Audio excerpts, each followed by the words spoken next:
Madame la Ministre, mes chers collègues, le projet de loi d'habilitation que nous examinons aujourd'hui est très technique puisqu'il s'agit de permettre au Gouvernement, par voie d'ordonnance, de modifier plusieurs dizaines d'articles du code du sport pour les rendre conformes aux prescriptions du nouveau code mondial antidopage adopté à l'automne 2019 dans le cadre d'une conférence internationale organisée par l'Agence mondiale antidopage, l'AMA.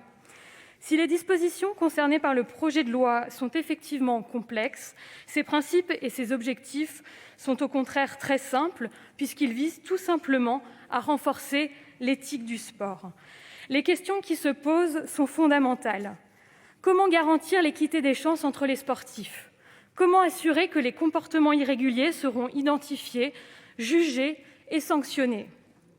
Comment préserver la santé des sportifs, lutter contre les tentations et dissuader les tentateurs ? Comment, enfin, créer une vraie culture de la prévention grâce à la formation et l'information des sportifs et de leurs encadrants ? Madame la ministre, nous partageons complètement votre souhait que le nouveau code mondial antidopage, qui comprend de nombreuses dispositions utiles pour rendre l'arsenal antidopage plus efficace, puisse être adopté au plus vite. Le dopage est un véritable fléau qui doit être combattu, car il nuit aux valeurs mêmes que le sport véhicule.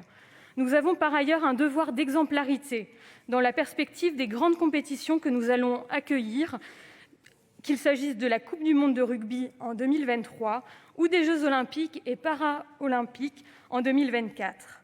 Nous sommes donc résolument favorables aux dispositions prévues par ce nouveau code mondial antidopage qui marque un changement de nature de la lutte antidopage à travers la mise en place d'une politique publique plus collégiale, privilégiant la prévention à travers l'information et la formation. Pour autant, vous comprendrez notre réticence à ce qu'une fois de plus, le Parlement soit privé de la possibilité d'examiner au fond les dispositions du code du sport concernées par le nouveau code mondial antidopage.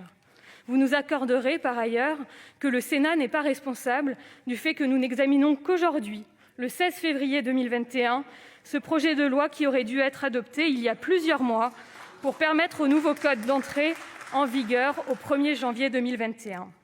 Dans ces conditions, quel est le rôle du Sénat ? Est-ce que nous devons adopter ce texte sans poser de questions pour vous permettre de rattraper un peu le retard accumulé depuis plus d'un an ? Bien évidemment, le Sénat ne pouvait faire l'économie d'un travail de fond sur le contenu du Code mondial antidopage et sur les problèmes générés par sa mise en œuvre.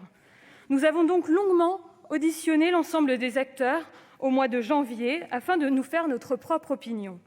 Comme vous le savez, ces auditions nous ont été précieuses pour identifier au moins 2 sujets de préoccupation qui n'ont pas permis à la Commission d'adopter le projet de loi il y a 15 jours. Je vais revenir sur ces 2 points clés, mais à ce stade de nos échanges, je souhaite vraiment que les enjeux du débat d'aujourd'hui soient parfaitement clairs pour chacun d'entre nous. Nous sommes conscients de l'intérêt qu'il y a à ce que le Sénat apporte son soutien à ce texte. Nous souhaitons tous davantage d'efficacité dans la lutte contre le dopage et le nouveau volet relatif à la prévention nous apparaît très prometteur pour renforcer l'éthique du sport. Nous avons bien mesuré, par ailleurs, la contrainte du 12 avril 2021 qui marque le terme du délai donné par l'AMA à la France pour se mettre en conformité.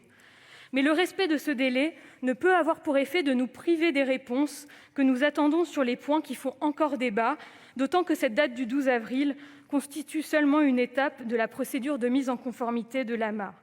Il n'y a donc pas d'épée de Damoclès au-dessus de nos têtes qui justifierait de nous priver d'un débat. Notre débat d'aujourd'hui est utile. Je souhaite d'ailleurs saluer, Madame la Ministre, la qualité de nos échanges. Vous avez été vous-même, ainsi que l'ensemble de vos collaborateurs, à l'écoute de nos interrogations et je peux d'ores et déjà indiquer que vous avez commencé à apporter des réponses très positives à nos demandes d'éclaircissement. Il est donc important pour tous les acteurs du monde du sport que vous puissiez cet après-midi nous confirmer ces avancées, mais aussi nous rassurer sur les quelques points qui demeurent en suspens, et le discours que vous avez eu tout à l'heure le confirme. Quels sont ces sujets sur lesquels nous souhaitons vous entendre ? Ils sont au nombre de 2. Le premier sujet concerne les pouvoirs d'enquête administrative de l'Agence française de lutte contre le dopage, l'AFLD. Ses pouvoirs sont aujourd'hui notoirement insuffisants pour lui permettre de remonter les filières et confondre tous les intervenants. L'AFLD demande depuis des années à obtenir des pouvoirs similaires à ceux dont disposent d'autres autorités indépendantes, comme l'Autorité des marchés financiers, l'AMF. Or, nous savons que le travail gouvernemental n'avait pas permis, jusqu'il y a peu, d'aboutir sur la question de ces pouvoirs d'enquête. Notre commission s'est donc engagée pour demander que l'AFLD dispose au moins de 2 types de pouvoirs d'enquête administrative, un pouvoir de convocation assorti d'un pouvoir de sanction pour les contrevenants et un droit à recourir à des identités d'emprunt, notamment pour réaliser des coûts d'achat. Je précise que l'AMF bénéficie de ces 2 compétences. Nous savons que vous vous êtes saisis ces derniers jours de ce dossier et qu'il a bien avancé. C'est pourquoi nous vous serions reconnaissants de nous préciser quels seront précisément les pouvoirs d'enquête de l'AFLD définis par l'ordonnance. Le second sujet est également important à nos yeux puisqu'il concerne le laboratoire antidopage qui doit quitter le giron de l'AFLD pour rejoindre la faculté de pharmacie de l'université Paris-Saclay. Nous avons découvert en auditionnant la présidente de cette université qu'à quelques mois du rattachement, elle ne disposait d'aucune indication sur le futur modèle économique de ce laboratoire, sur son budget prévisionnel et sur la prise en charge de sa masse salariale, alors même que le déménagement aura pour conséquence de priver le laboratoire des fonctions support que lui prodiguait jusqu'alors l'AFLD. Nous avons également été surpris d'apprendre que l'université n'avait jusqu'à présent reçu aucun accompagnement pour organiser ce rattachement. Nous savons que, là encore, vos services se sont saisis du dossier et ont décidé de mettre en place le comité de pilotage qui n'avait jamais été réuni. Mais nous voudrions également connaître les intentions de l'État concernant le modèle économique et le financement des dépenses de fonctionnement de ce laboratoire. Il en va de l'avenir de cette université.